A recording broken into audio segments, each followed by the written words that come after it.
بالفيديو شاهد الكاميرات الخفية ترصد لقطة هزت العالم من مدرب إشبيلية بعد التتويج بالدوري الأوروبي بفضل تألق ابن المغرب ياسين بونو. شاهد ماذا فعل. ولكن إذا كنت محبا لياسين بونو فيرجى الإعجاب بهذا الفيديو وتعطير فمكم بالصلاة على رسولنا الكريم.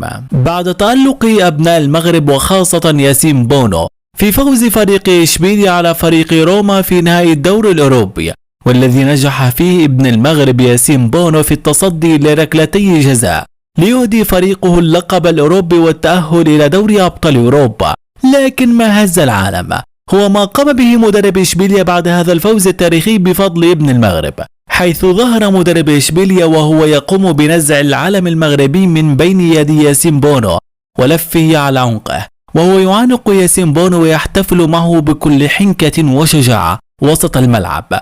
وقال مدرب إشبيلية: إذا كانت الجماهير الإسبانية سعيدة اليوم بلقب الدوري الأوروبي فالفضل يعود لشخص واحد فقط، وهو ابن المملكة المغربية ياسين بونو، فأنا لم أندم أبدا في التعاقد معه، لقد رفع رأسي اليوم وشرفني أحسن تشريف، ولولاه لكنا اليوم نبكي ونشكي، فأنا أشكر المغرب الذي أنجب لنا هذه الظاهرة التي ليس لها نظير. حقا لن أنسى فضل ياسين بونو على نادي إشبيلية حتى مماتي.